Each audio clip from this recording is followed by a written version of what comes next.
cada día es hermoso escuchar palabra de Dios. Por ello, el Ministerio Arca de Salvación presenta al pastor Edwin Santana con un mensaje para consolar y alertar su vida.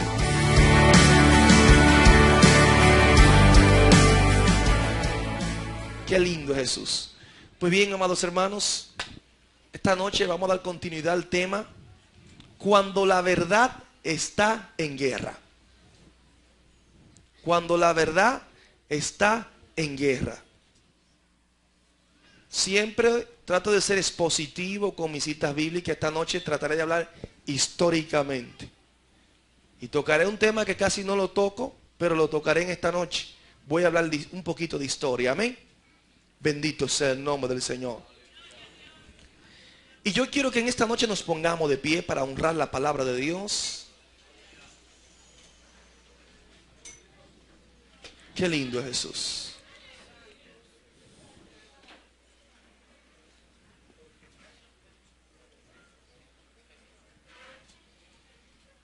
Alabado sea Dios.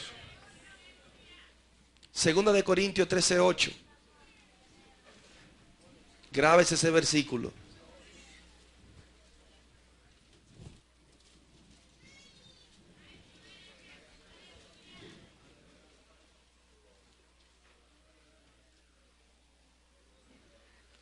Segunda de Corintios 13:8.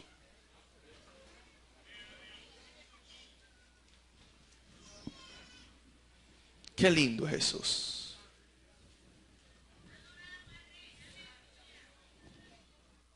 Dice así en el nombre del Padre, Hijo y Espíritu Santo. Amén. Porque nada podemos contra la verdad, sino por la verdad. Porque nada podemos contra la verdad, sino por la verdad. Padre, en el nombre de Jesús, gracias por estas palabras. Estas palabras, Dios mío, que hemos leído son espíritu y vida, Señor. Y te pedimos que tú te glorifiques de manera especial a través de ellas, Señor. Habla nuestras vidas, Señor, y glorifícate poderosamente, mi Padre. En el nombre de Jesús, gracias, Señor. Amén. Qué lindo Jesús. ¿Pueden sentarse, amados?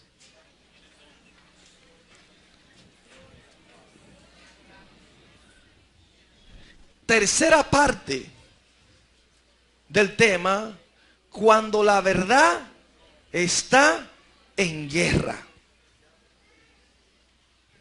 Cuando la verdad está en guerra. ¿Cuántos dicen amén? Amén. Bendito sea el nombre del Señor. Cuando la verdad está en guerra. La actitud de los hombres de Dios cuando la verdad está en guerra. Hemos estado hablando que esta es una de las épocas más difíciles donde la verdad del Evangelio está siendo cuestionada, está siendo amenazada. Y los fundamentos de la iglesia están siendo socavados. Bendito sea Dios. Y nosotros como hombres, como mujeres de Dios, estamos llamados a contender ardientemente por la fe.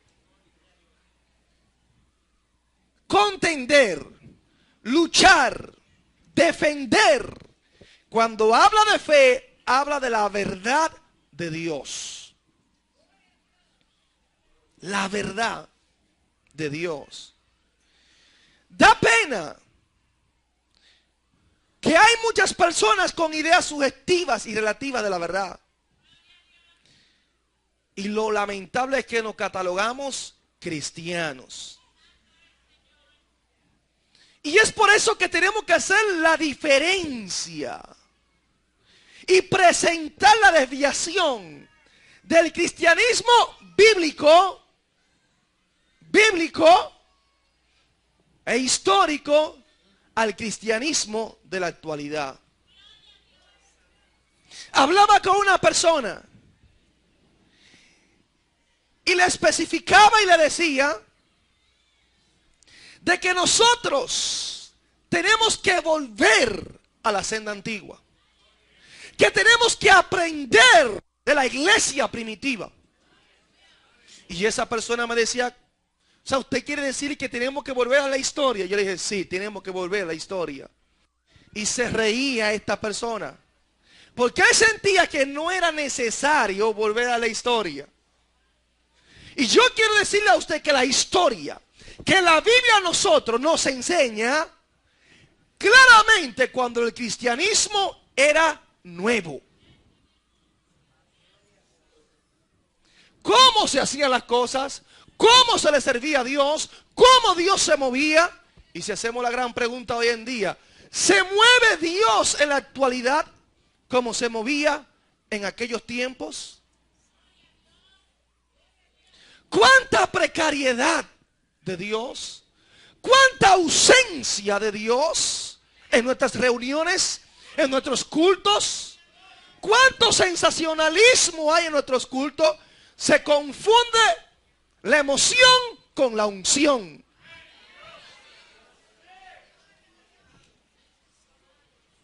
Y ya estamos cambiando la verdad de la palabra por las falsedades, para nosotros tratar de adaptar un evangelio al gusto del cliente. Cuando la verdad está en guerra, la iglesia tiene que defender esa verdad. Hoy en día estamos librando una batalla. Hoy en día la iglesia tiene que enarbolar las verdades bíblicas. Tenemos que ser fieles defensores de la santidad, fieles defensores del evangelio de Dios, fieles defensores de la sana doctrina. El hombre de Dios no puede confabularse con nadie. El hombre de Dios no puede agraciarse con los hombres. Porque cuando quieras agradar a los hombres, dice la Biblia, que entonces dejaríamos de agradar a Dios. No seríamos, dice Pablo, buen siervo de Jesucristo. Bendito sea el nombre del Señor. Pero hay muchos que decimos que estamos en una generación, una generación postmodernista, que tenemos que tratar de evitar los conflictos, que tenemos que tratar de vivir una vida de paz. Eso es verdad, que hay que vivir una vida de paz. Pero dice el Señor que vino a traer división también, dice la Biblia. ¿Sabía usted eso? ¿División entre quién? Entre aquellos que piensan diferente de lo que tú piensas. En aquellos que no tienen los mismos principios que tienes. En aquellos que no creen como tú crees. En aquellos que tienen una fe diferente a la que tienes. Alabado sea Dios. El Señor se va tanto al extremo que dice que aún las familias serán divididas por causa de Él. ¿Qué te va a separar? Te va a separar la verdad. Te va a separar la convicción que hay en ti. Te va a separar la verdad de la palabra de Dios, que ha cobrado vida en tu corazón. Y hay muchos de nosotros que no queremos contender con nadie. No queremos conflicto con nadie. Bendito sea el nombre del Señor. Esto sucede porque hay multitudes de cristianos que estamos desnutridos bíblicamente hablando. Que no tenemos fundamento bíblico para defender la verdad doctrinalmente hablando. Cuando se le habla de controversia, cuando se le habla de presentar una verdad diferente a la común, a la que todo el mundo tiene, lamentablemente no le gustaría estar en medio de ese conflicto. Este es el fruto de muchos pastores, ministros, evangelistas, misioneros, que somos débiles en la fe, débiles en la palabra. Y por eso no podemos defender nada. Porque no hay ningún fundamento en nuestras vidas. Contended ardientemente por la fe. ¿A quién le decía Judas esto? Y cuando hablo de Judas, no estoy hablando de Judas Iscariote, estoy hablando de Judas, el hermano de Jesús. Contended ardientemente por la fe. La iglesia está llamada a contender, a luchar. Tú predicas el evangelio, pero tienes que defender ese evangelio. Alabado sea Dios. Qué lindo Jesús. Muchos dirán que nunca debemos tratar la controversia ni el conflicto en la iglesia sin una causa suficiente. Pero quiere decir que a cada generación la batalla por la verdad ha probado. Y en última instancia, ser inevitable, ya que los enemigos de la verdad son implacables. La verdad siempre está bajo ataque. Y es en realidad un pecado no pelear cuando las verdades vitales están siendo atacadas. Como quiero estar contento con todo el mundo, un mensaje como este no puedo predicarlo. Porque quiero que muchas veces mis compañeros de ministerio, pastores, evangelistas, ministros, misioneros, estén contentos conmigo. Y para que estén contentos conmigo, tal vez un mensaje que muchas veces afecta a nuestros intereses no se puede predicar. Pues yo lo siento, amado. Yo fui llamado a predicar el evangelio de Cristo. Y el evangelio de Cristo confronta. El evangelio de Cristo te hace ver tu estado pecaminoso. El evangelio de Cristo arregla lo que está dañado en tu vida. El evangelio de Cristo te levanta si está caído. El evangelio de Cristo siempre va a confrontar tu estado delante de Dios. Alabado sea Jesús. Lo que me gusta de esto, amados hermanos, Isaías 35:8 dice que el que anduviera en este camino, por torpe que sea, no se extraviará. Qué maravilloso es Dios. Por torpe que sea, no se extraviará. Cuando tiene un hombre responsable, cuando tiene un pastor responsable, es difícil que una oveja se extravíe. Cuando se te enseña la palabra de Dios, es difícil que se extravíe. Es difícil que el lobo llegue a ti y te engañe. Y es por esto que estoy comprometido a hablarle la verdad a usted. Porque tengo un compromiso delante de Dios. Siempre le digo, no vine a entretenerlo, no. Ni a hacerle chistes, ni a hablar de fábulas. Vine a darle una palabra de Dios en esta noche. Gloria a Jesús. A medida que nosotros crecemos, vamos adquiriendo un mayor entendimiento. Y la Biblia, la palabra de Dios, se compara con una leche espiritual. Somos alimentados cuando somos bebés. Pero cuando te dan la leche es cuando están los principios. Te alimentan con esa palabra. Después que ya eres un poquito más adulto, te dan vianda, donde puedes masticar, donde puedes digerir un alimento un poco más sólido, pero no te va a hacer daño. Qué lindo, ¿eh? Primera de Corintios 3:2 dice, os di a beber leche y no vianda, porque aún no erais capaces ni sois capaces todavía. Eso fue a los corintios, por la inmadurez todavía que ellos mostraban en su proceder, en su conducta, en su caminar. Hebreos 5:2 se dice, porque debiendo ser ya maestro después de tanto tiempo, tenéis necesidad de que se os vuelva a enseñar cuáles son los primeros rudimentos de la palabra de Dios. Y habéis llegado a ser tales que tenéis necesidad de leche y no de alimento sólido. Necesidad de leche y no de alimento sólido. Nosotros como iglesia tenemos que crecer. El mensaje que se le predica a usted, no todo el mundo lo asimila. Hay personas que le ha hecho mucho daño. Porque son personas acostumbradas a comer un alimento diluido, no puro. Y cuando te alimentan y come lo que le falta nutrientes, vitamina, y te dan algo puro, porque la verdad es pura, le hace daño a mucha gente. Y es por esto que hay muchas personas que hablan mal de nosotros, que hablan mal de mí, porque le está haciendo mucho daño en el estómago el que se le predique la palabra tal y como está. ¿Por qué? Porque estamos acostumbrados a escuchar lo que nuestros oídos quieren oír. Los mensajes hoy en día son condicionados. Condicionados a una buena ofrenda. Condicionado a tener aceptación en las masas.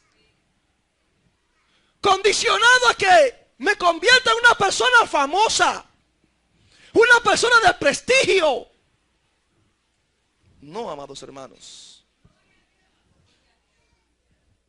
El mensaje de Dios no puede ser condicionado. Cuando la verdad está en guerra, tiene que levantar tu bandera y enalbolar el nombre de nuestro Señor y Salvador Jesucristo. Alabado sea Dios.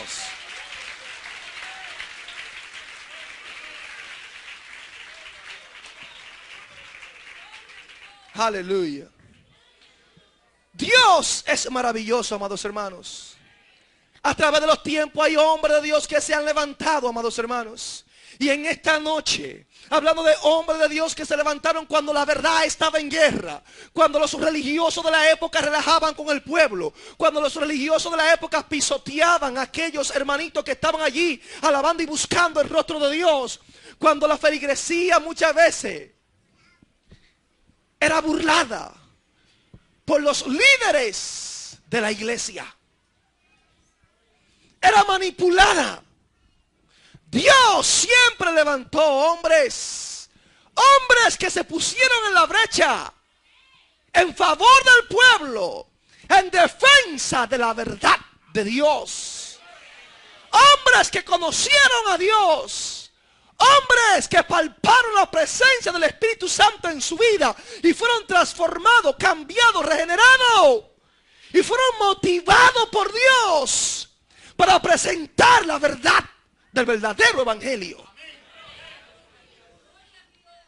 Y en esta noche hablaré de uno de esos personajes. Lo compartiré con todos ustedes para que podamos ver que a través de la historia Dios ha levantado hombres. Y en esta también generación Dios está levantando hombres, iglesias potentes en Dios, que son amantes de la sana doctrina, que son amantes de la verdad, que no se confabulan con nadie, que no van a cambiar la palabra de Dios. Aleluya.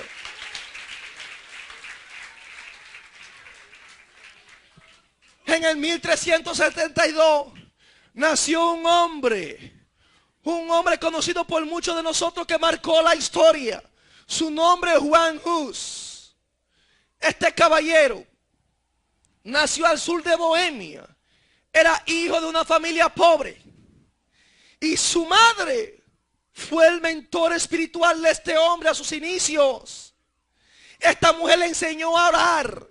Esta mujer le enseñó a confiar en Dios. Esta mujer quería que su hijo fuese un sacerdote. Y lo metió allí en la iglesia católica a estudiar, a formarse. Una familia pobre. Esta mujer oró para que se le diera oportunidad a ese hijo, y se le dio la oportunidad. En aquella época los niños iban a las escuelas a partir de la edad de 12 años. No como en la actualidad que de los 3, 4 años están en la escuela. Y la asistencia tampoco era muy usual allí para coger las clases. Pero este joven comenzó a buscar porque quería ser también un sacerdote, quería ser un hombre de Dios. Y dice la historia que este hombre se metió tanto en la palabra, a escudriñar la Biblia, amados hermanos, que la obra que este hombre hizo se le denominó el padre de la reforma. Pero hermano Eddie, me está hablando de un sacerdote, sí, de un sacerdote. Escuche la historia. No era cualquier clase de sacerdote. Se consideraba un pastor. Era diferente a todo lo demás allí en Bohemia. Había una iglesia, una parroquia de la cual él se convirtió en el pastor de este. Y allí se predicaba la pura verdad. Bendito sea el nombre del Señor. El testimonio de este hombre trascendió tanto, pero tanto. La vida de este hombre marcó tantas personas que hubo un grupo de hombres llamados husitas, porque el apellido eran Hus, Juan Hus. Después de su muerte, se levantó este grupo de hombres, un promedio de 500 personas, los husitas, y revolucionaron Bohemia en su totalidad. ¿Cuánta influencia, amados hermanos? ¿Cuál fue la característica de este hombre? Que siempre habló la verdad. Nunca se confabuló con nadie. Nunca. Es maravilloso que un hombre como este haya impactado, haya influenciado y haya trascendido hasta llegar a influenciar a un gran hombre también de Dios llamado Martín Lutero, a un gran hombre de Dios llamado Juan Calvino, a un gran hombre de Dios llamado George Fox, a un gran hombre de Dios llamado John Wesley o Juan Wesley. Y lo que conoce un poco de historia sabe de quién estoy hablando. Hombres que cambiaron la historia de su nación, la historia de su comunidad. Y este Juan Hus fue uno de los mentores. Fue uno de aquellos seres que inspiró a otros a amar la verdad de la palabra de Dios. Qué lindo cuando la iglesia puede hacer eso, ¿eh? En la época de Juan Hus, la verdad estaba en guerra.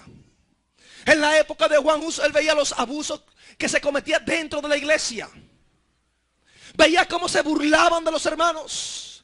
Veía cómo manipulaban a los hermanos. Veía cómo se aprovechaban de la ignorancia de los hermanos, de la falta de conocimiento de la palabra. Y a este hombre le dolía lo que estaba pasando. Pero lo que me gusta de este hombre es que siendo un niño, él en su extrema pobreza, amados hermanos, tratando de luchar por su bienestar, un jovencito ya, tratando de luchar por superarse, fue a buenas universidades, tuvo el privilegio de llegar a buenas universidades, tuvo el privilegio de poder superarse teológicamente hablando. Una persona muy, pero muy entendida. El apellido era Husinek y él lo abrevió y lo puso Hus, que significa ganso. Y este joven comenzó a coger cierta connotación allí en la universidad, a ser reconocido por sus principios que tenía. Pero lo que me gusta de todo esto es que este joven,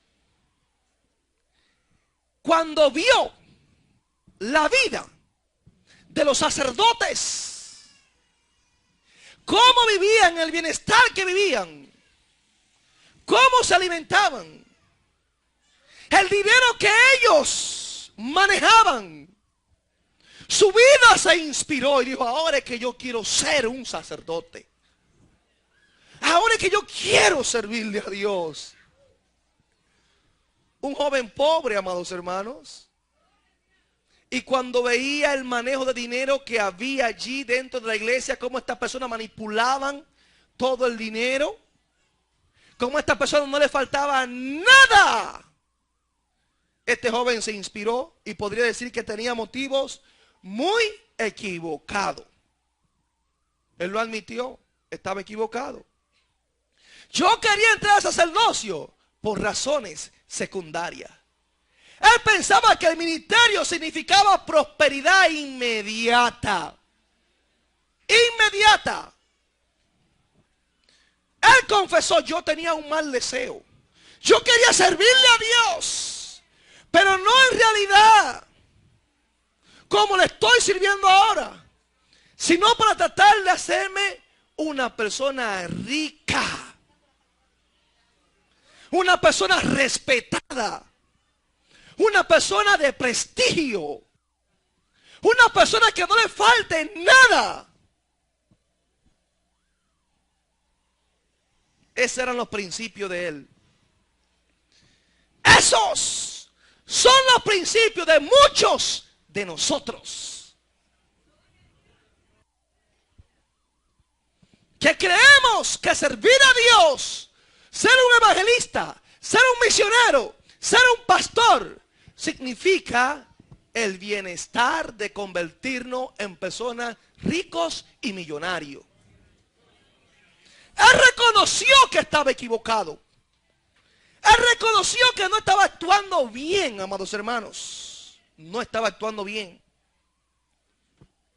Y qué lindo cuando nosotros podemos reconocer que no estamos actuando bien.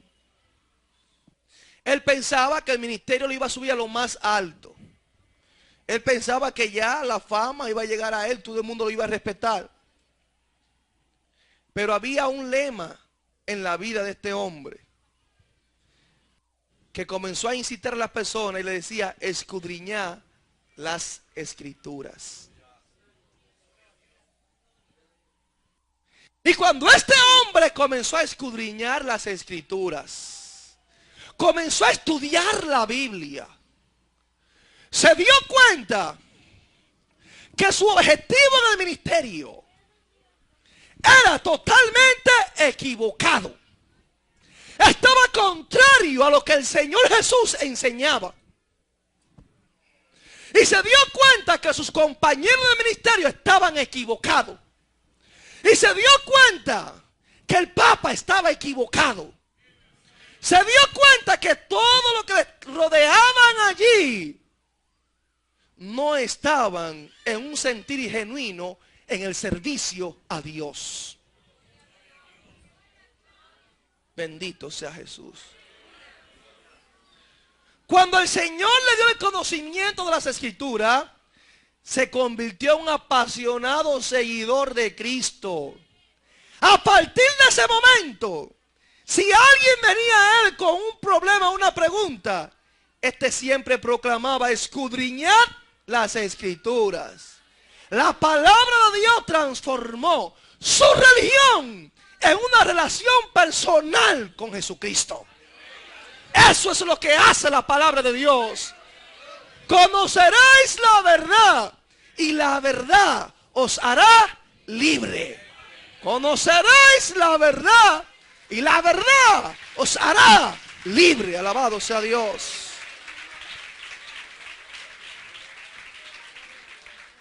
Aleluya. Tenemos que aprender muchas cosas de este hombre, amados hermanos. Me gusta la humildad de este hombre. Él decía, él adoptó una característica que lo hizo a él muy famoso en cuanto a su fundamento en su ministerio.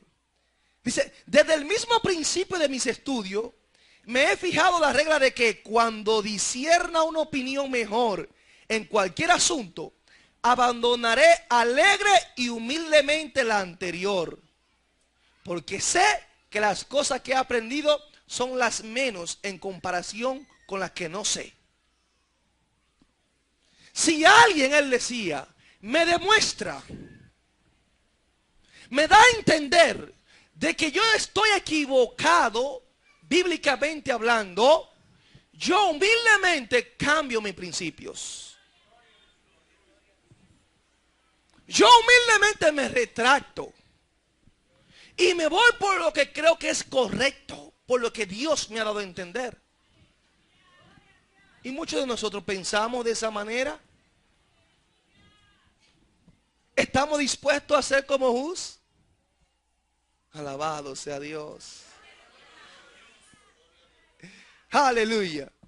Este hombre tuvo muy buenos compañeros de ministerios. Personas que eran celosas como él. Personas que amaban la verdad como él. John Hus se caracterizó por seguir. ¿Quién fue la bujía que lo inspiró? John Wycliffe. John Wycliffe fue el hombre que tradujo la Biblia al idioma inglés.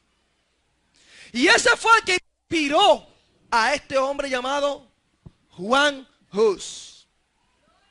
Y los escritos de Wycliffe, aunque él no estaba 100% de acuerdo con todos ellos, pero sí aprovechaba cada lectura de este hombre, aparte de la Biblia, y le inspiraba porque estaban llenas de verdad. En lo que no estaba de acuerdo lo dejaba a un lado, porque su código de regla era y debe ser para usted el mismo, que se llama la Biblia.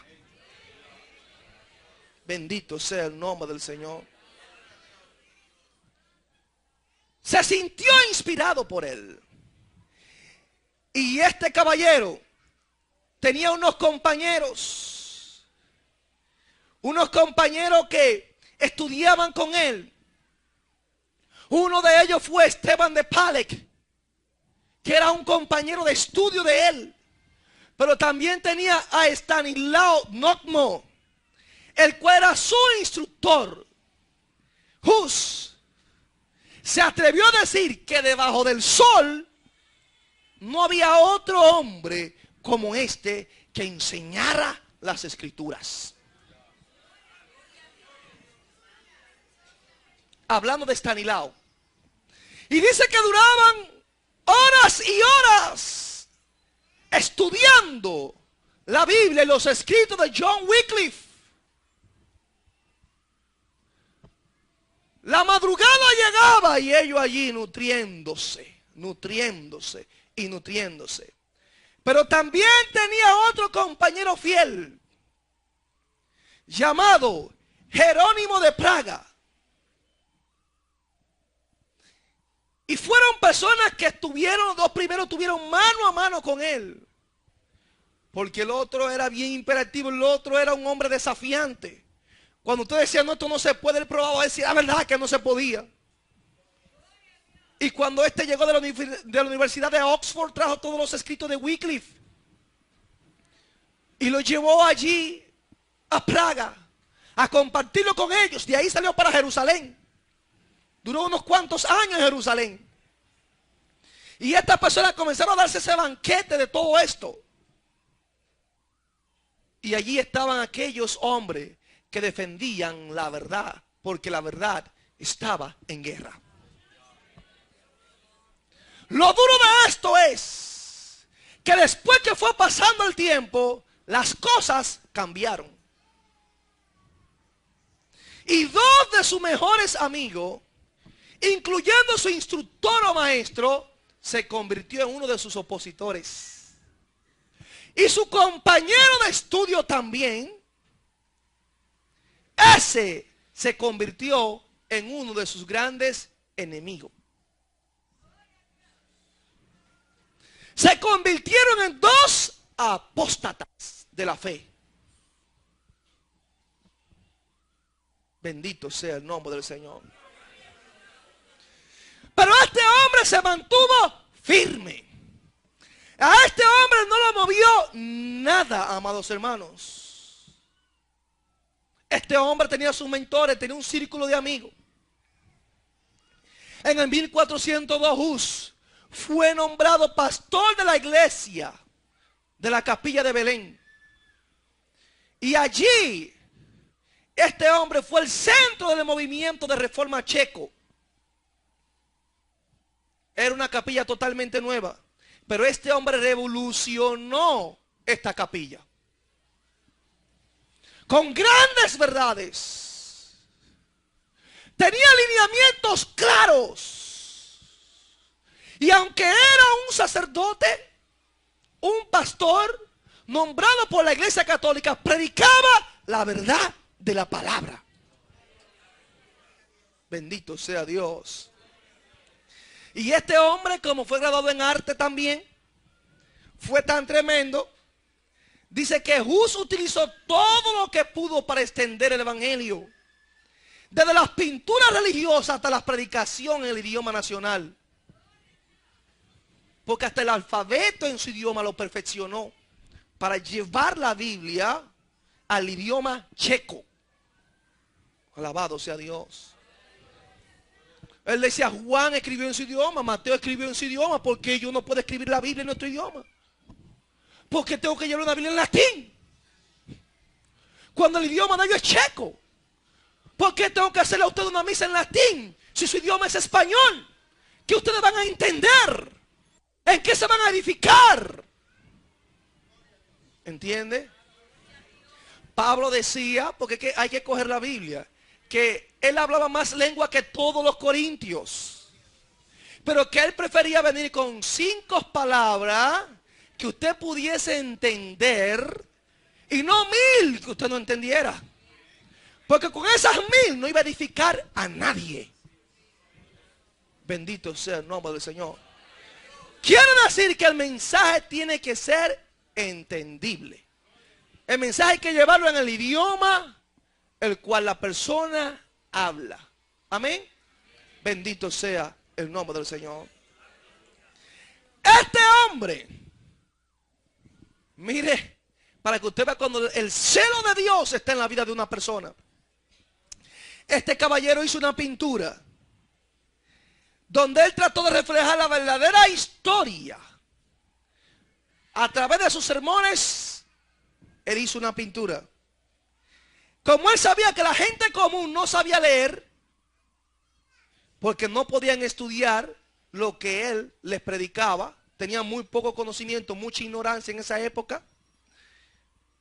Este caballero fue iluminado por Dios. Hizo una gran pintura que tenía en su mente y la puso allí en la iglesia. Una pintura pública totalmente. En una pared puso una pintura del Papa, sentado en un caballo grande, con toda su pompa y extravagante esplendor. Junto a él había una pintura de Cristo en toda su pobreza llevando la cruz. El siguiente par de pintura mostraba a los gobernantes de las naciones que donaban la ciudad de Roma, junto con un palacio en toda su gloria y poder al Papa. Este tenía una corona sobre su cabeza y un manto de púrpura sobre sus hombros. La pintura opuesta mostraba a Cristo delante de Pilato como un acusado, con una humilde corona de espina sobre su cabeza. Mientras que el Papa con una corona de oro, Jesucristo con una corona de espina. El tercer par de pintura mostraba al Papa sentado majestuosamente en un trono, mientras le besaban los pies. La pintura opuesta mostraba a Jesús inclinado para lavar los pies de sus discípulos. Denle un aplauso al Señor, aleluya. ¡Oh, gloria al Señor!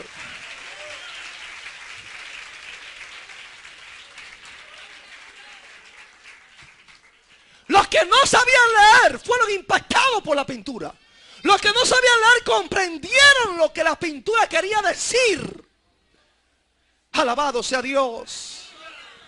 Pero tengo a un Cristo humilde, un Cristo sencillo, sin arrogancia, sin pompa. Como dice la Biblia, sin ningún atractivo para que nadie le desease. Entonces, ¿por qué nosotros tenemos que estar con tanto esplendor, con tanto exhibicionismo, con tanto prestigio, con tanta honra, gloria humana? ¿Por qué? Alabado sea Dios.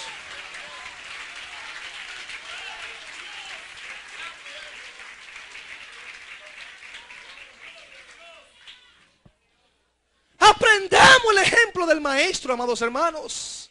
Aprendamos que usted no está para que le laven los pies a usted, que usted no está para que le sirvan a usted. No nosotros hemos sido llamados a servir. A servir.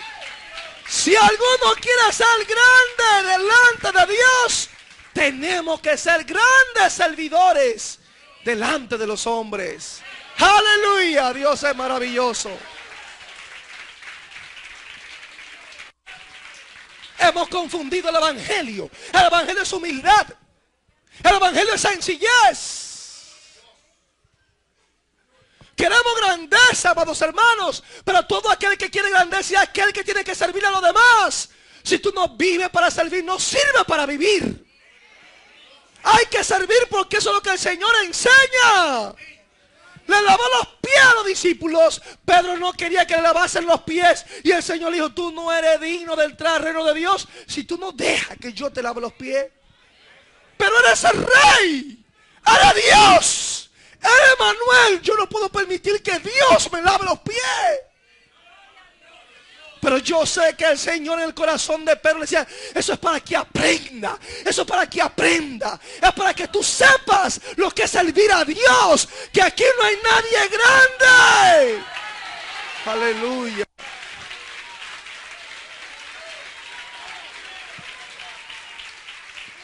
El único grande es Dios. Toda la gloria es de Él. ¿Por qué queremos reconocimiento? ¿Por qué tanta honra, tanto prestigio? Eso es del diablo. Eso hace daño. Eso te roba la gracia, te roba el poder. Eso te roba la unción de Dios en tu vida. Aleluya. Este hombre nadie pudo cambiar su forma de pensar. Siendo un hombre pobre, también hizo obras para ayudar a otros.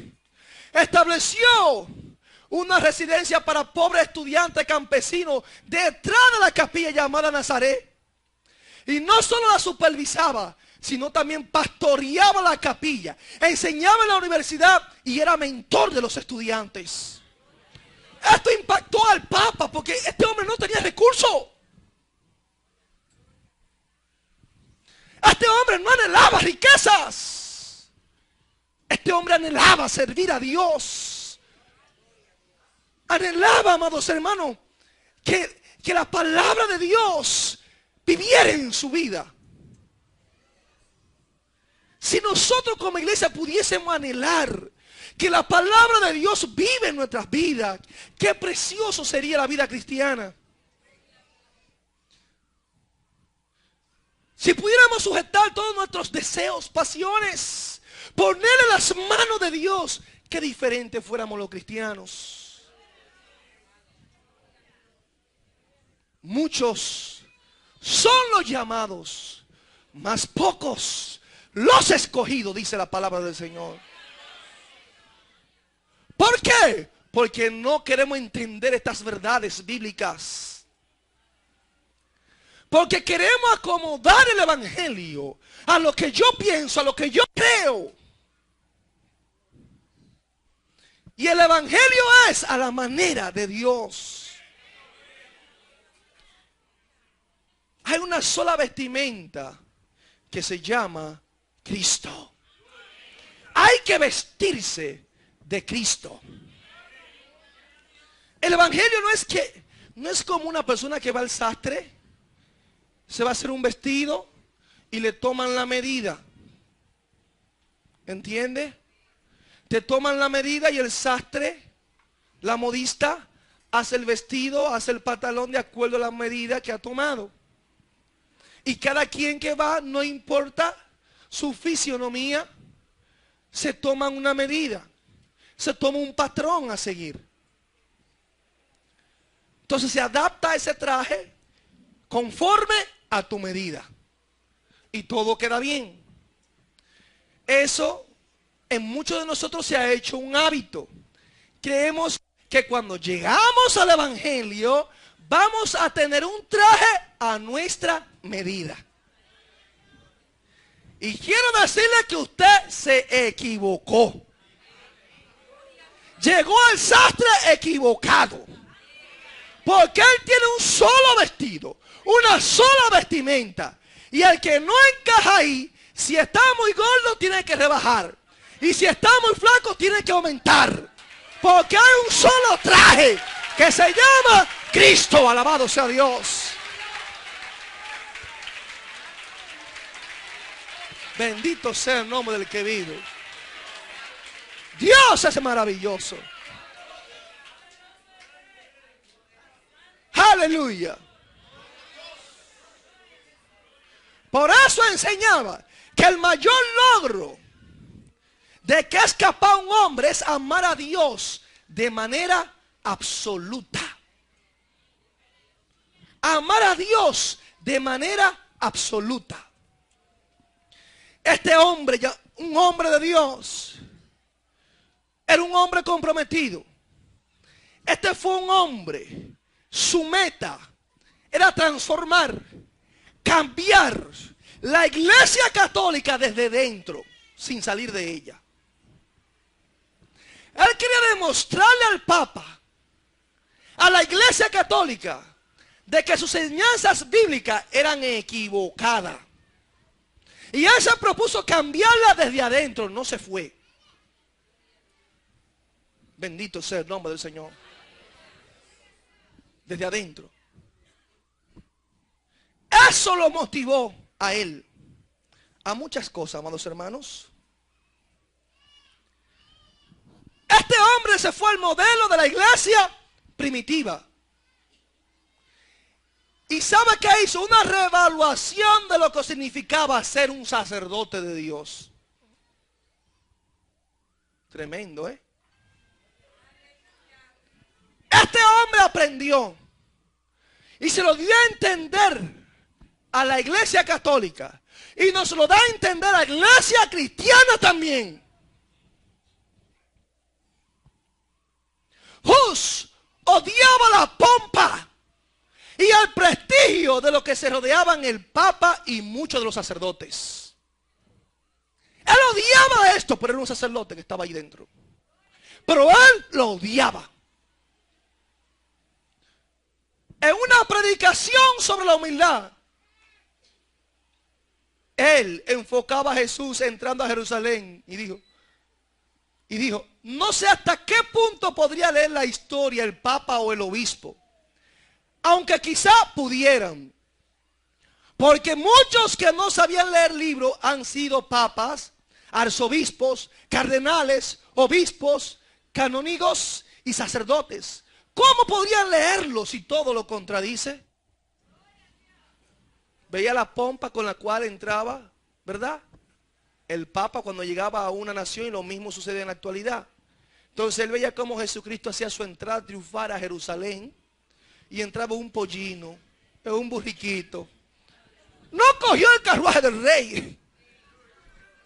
¿Cuántos amigos millonarios habían allí que eran amigos del maestro? Personas pudientes, personas con dinero. Mandó a buscar un burriquito para enseñar a la iglesia, a los que se dicen ser cristianos, que aquel que lo ama a él debe andar como él anduvo. Alabado sea Dios.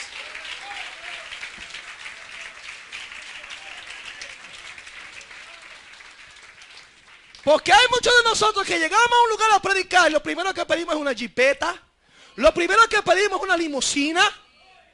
Porque soy el siervo de Dios. Usted no sabe quién yo soy. Jesús mandó a buscar un burriquito. Y así entró en Jerusalén. Y muchos dijeron, ese no puede ser el rey de los judíos. Y otros decían, Hosanna, Hosanna. Bendito el que viene en el nombre del Señor. Y él dijo, si esto no claman la piedra, van a clamar, alabado sea Dios. Aleluya.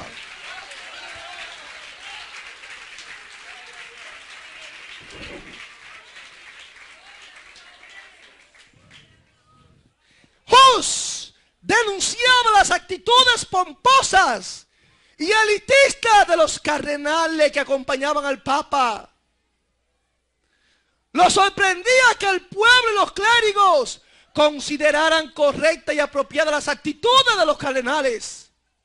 Y agregaba, como también yo las consideraba correctas antes de conocer las Escrituras, iglesia, y la vida de mi Salvador, pero ahora Él me ha permitido saber que es una verdadera blasfemia de Cristo y repudio de su palabra y de su seguimiento como tal.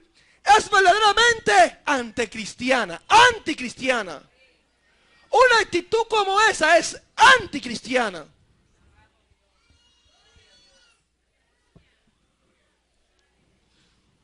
Aquí en el país se han dado eventos donde se han gastado 2 millones y 3 millones de pesos en una campaña.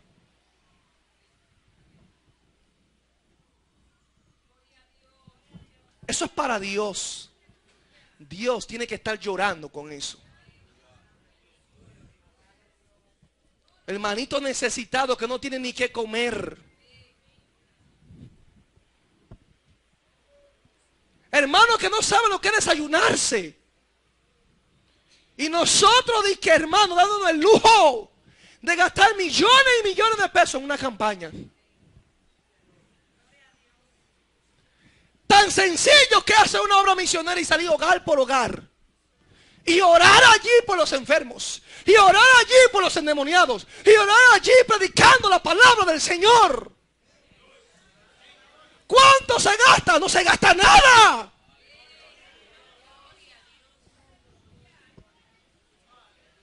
Y eso fue lo que el Señor le dijo a ellos. Salgan de 2 en 2 y prediquen.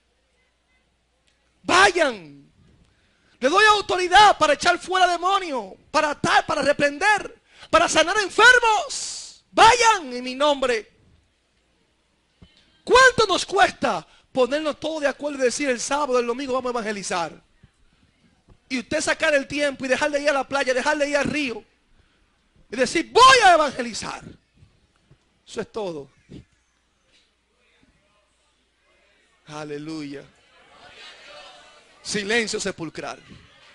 Bendito sea Dios. Alabado sea Dios. Hus denunció la jerarquía católica que promovía la guerra. ¿Cómo es posible, decía él, que habían 2 espadas, una para la nobleza, para proteger la fe cristiana y la verdad, y la otra una espada espiritual que debía usar el clero para luchar contra un mal espiritual? Ustedes saben que los papas en aquella época, cuando se iba a una guerra, ellos santificaban los cañones y los bendecían a los que iban a matar a otros. Y él no estaba de acuerdo con esto. ¿Cómo es posible que Dios nos dice que amemos? ¿Y cómo es posible que yo, como un representante, como la cabeza de un clérigo religioso, esté motivando e incentivando las guerras? Y él se levantó en contra de esto. Hus también reprendió seriamente a los sacerdotes que no pastoreaban a sus iglesias, sino solo la usaban para obtener ganancia y prestigio personal. Wow. Cojamos aquí nosotros ahora. Coge ahí, Edwin Santana, que este es para ti. Dijo, nosotros, los pastores de hoy, no conocemos nuestras ovejas, excepto las que tienen más lana. Aleluya. A las ovejas que traen más lana y ofrendas, las estimamos más y las conocemos mejor. Pero a quienes menos traen, menos conocemos. Él creía que era tarea del pastor conocer a su gente. La gente no tenía la responsabilidad de dar el primer paso para presentarse al pastor. Coge ahí, Edwin Santana. Alabado sea Dios. En su mensaje nunca dejaba de incluir la condenación de la inmoralidad. Nunca. Especialmente del adulterio. Cierta vez escribió que si el apóstol Pablo escribiera una epístola a Praga, sin duda lo censuraría por adulterio. Especialmente, ¿sabe a quiénes? A los clérigos. ¿Ustedes saben las atrocidades que se hacían allí en la iglesia? Había sodomismo, homosexualidad allí. Allí las prostitutas entraban a la iglesia y después que salían de la iglesia comenzaban a hacer sus ofertas de su cuerpo a los demás. ¿Y sabe quiénes vivían con ella? Los mismos clérigos. Y él veía esto y eso le dolía en su corazón. Bendito sea el nombre del Señor. Es fuerte, amados hermanos. Es fuerte. Hus reprendió severamente a los sacerdotes por oficiar culto místico donde las personas quedaban más fascinadas por lo que las rodeaban y sus vestimentas que por Dios. Él atacaba a los clérigos por confiar en sus túnicas y sus elaborados cultos para crear un ambiente místico en lugar de enseñar las verdades de la palabra de Dios para que la gente recibiera contenidos espirituales sustanciosos. Dijo él, se quedan atónitos mirando las pinturas, las vestimentas, los cálices y otros maravillosos adornos de la iglesia. Sus oídos se llenan con el sonido de las campanas, órganos y campanillas. Ellos, hablando de los sacerdotes, están vestidos con suntuosas túnicas, capuchas, sombreros con nudos de perlas, borlas de seda. Llevan báculos, la vara de los obispos, varas y cruces de plata. Así el hombre sencillo desperdicia todo el tiempo que pasa en la iglesia y al volver a su casa habla sobre esto todo el día sin decir una sola palabra sobre Dios. Todo lo que usaban, toda la pompa, oro, perlas preciosas, todos los adornos cálidos de oro. Personas pobres cuando llegaban a la iglesia y veían todo esto, era algo despampanante. No se concentraban qué mensaje ni mensaje. Hablaban de todo lo que había en la iglesia. Las vestimentas de estas personas adornadas con oro, con perlas también. ¡Wow! Pero como estaba el sacerdote. Pero tú viste qué vestido usaba el sacerdote. Pero tú viste esa copa, los utensilios. ¡Wow! Dios. Y nosotros pasando hambre aquí. Eso estaba pasando, amados hermanos. Eso estaba pasando. Y él decía, como los sacerdotes, hipócritas, con vestidos largos hasta allí abajo. Ustedes manifiestan una santidad externa, pero que no la tienen interna. Porque hay muchos de nosotros que damos a entender con nuestra vestimenta que somos unos santos. Y cuando vemos el corazón, somos unos santos diablos. Porque tenemos un corazón negro y sucio. Así eran estos. Así eran estos. Con una vestimenta que cualquiera se engañaba. Pero sus corazones eran negros. Llenos de pecado. Alabado sea el nombre del Señor. Este caballero, John Hus, se levantó contra lo que se conoce con el término de simonía. Tal vez pocos han escuchado esto. La simonía se utilizó en aquellos tiempos. La simonía es un término que viene del origen de la historia bíblica de Simón. ¿Qué hizo Simón? Le ofreció dinero a Pedro para comprar el don del Espíritu Santo. Su origen viene de Giesi también, que tomó dinero a Naamán por la cura de la lepra de Naamán. Lo que rechazó el profeta de Dios llamado Eliseo.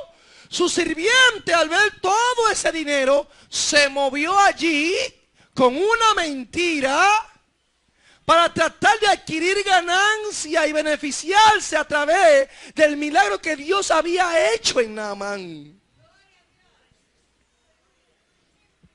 La simonía, ¿a qué se le parece? ¡Quiero un milagro! Siembra una semilla. Aleluya. Siembra una semilla. Trae tu ofrenda si quieres que Dios haga un milagro. Eso fue lo que condenó Juan Hus. La simonía. Lo que hoy está reinando en muchos cultos, aún de nosotros llamados cristianos. Despójate. Trae tu reloj. Trae tu anillo de matrimonio. Que Dios tiene grandes cosas. Ven, ofrenda, diezma. Lo que no tiene. Vende tu casa y tráela, que Dios te lo va a multiplicar. Alabado sea Dios. Si Jesús estuviera en estos tiempos, si Jesús estuviera en la actualidad, amados hermanos, se levantaría, no como nos levantamos muchos de nosotros, se levantaría por las calles proclamando esta verdad, porque hay libertad para hacerlo, y diría que son herejías, diría que son principios antibíblicos. Posiblemente nos tuviera todos de nosotros como pastores y ministros y evangelistas de enemigos, porque no estaríamos de acuerdo con él.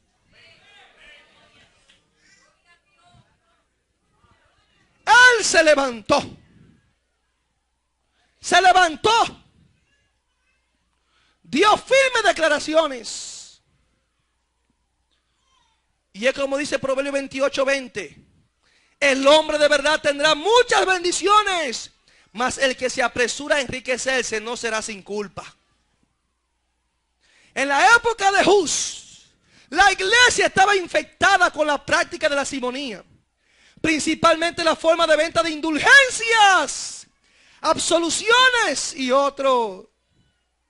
Sacudimos la cabeza disgustados al pensar en estas prácticas erradas de esa época, pero aún hoy debemos guardar nuestros corazones de este espíritu malo y engañador.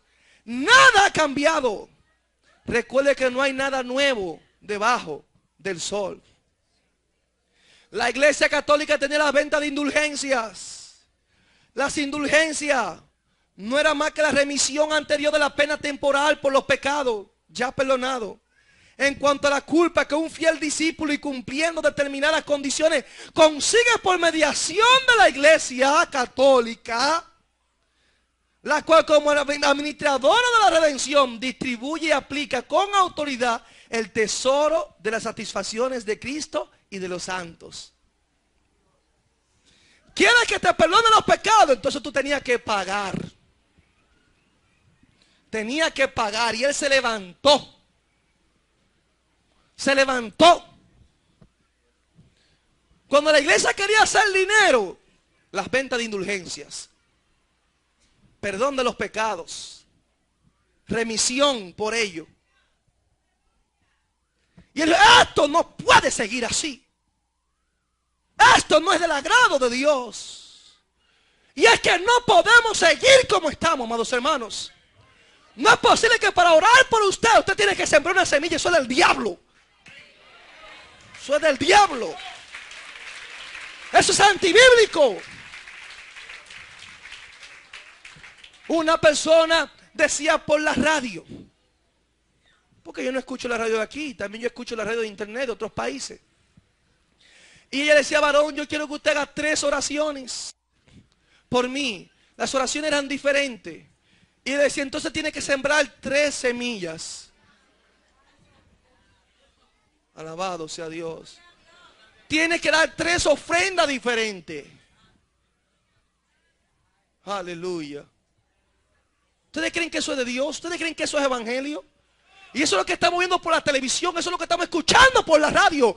Nos están envenenando. Están presentando otro evangelio diferente. Y el que lo presenta diferente sea anatema, que significa maldito. Alabado sea Dios.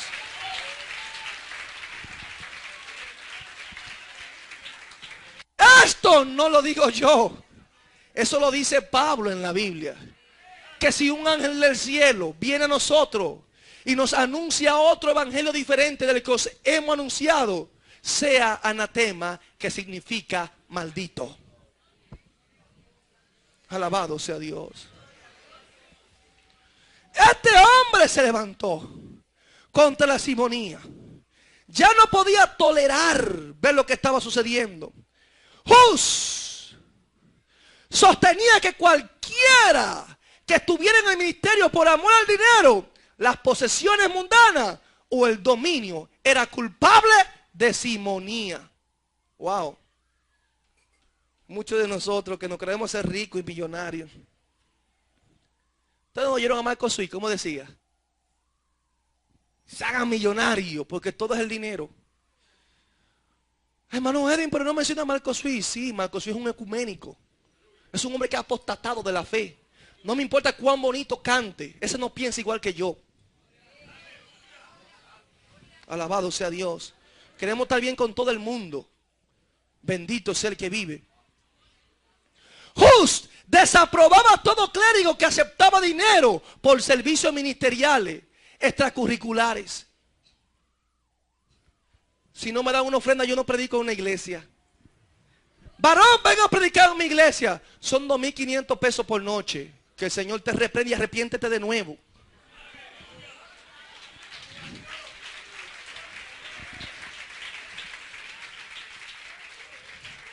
Alabado sea Dios.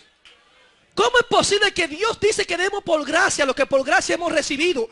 Si aún la salvación no tenemos que pagar nada. Es gratuita. ¿Cómo es posible que si voy a predicar aquí en esta iglesia hay que darme dinero? Tengo que exigir una ofrenda, amados hermanos. ¿Cómo es posible que hemos caído tan bajo? ¿Cómo es posible que para predicar la palabra tengo que estar sellado con una buena ofrenda? Si usted va y predica y te dieron una ofrenda, da gloria a Dios porque te dieron una ofrenda. Si no te la dan, sal más contento que lo diste por gracia totalmente. Cuando te dan la ofrenda, esa es tu recompensa entonces.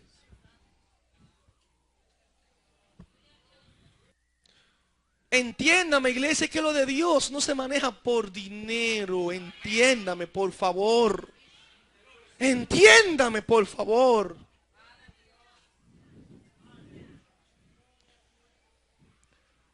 Hus insistía en que nadie debía asistir a una misa oficiada por un sacerdote que estuviera involucrado en simonía o inmoralidad y que la congregación no debía entregarle su diezmo. Ese sería un rebelde en la actualidad. ¿Ustedes están oyendo eso? Que las personas no fueran a la misa, no fueran a ese culto. Si el hombre lo hacía por dinero, y muchos de nosotros sabemos que hay muchos que lo que andan detrás de dinero y nos vamos allá. Sabiendo en qué andan, detrás de qué, y nos vamos allá. Hus decía, no vayan a esos lugares. Bendito sea Dios. Ese hombre no encaja en el perfil de nosotros. Hus creía que la mejor forma de evitar la simonía era elegir buenos hombres como obispos y sacerdotes, hombres cuyos corazones amaran a Dios y no al dinero. Esto causaría una reforma radical en el sistema del papado. No hay tiempo para más. Seguiré el domingo que viene porque ya el tiempo ha avanzado bastante. El Ministerio Arca de Salvación presentó el mensaje de la palabra de Dios en la voz del pastor Edwin Santana. Esperamos que la exhortación de este día haya sido de bendición a su vida. Si desea obtener este u otro sermón, comuníquese con nosotros al 809-261-3706 o visite nuestra página web www.ministerioarcadesalvacion.org. Dios les bendiga.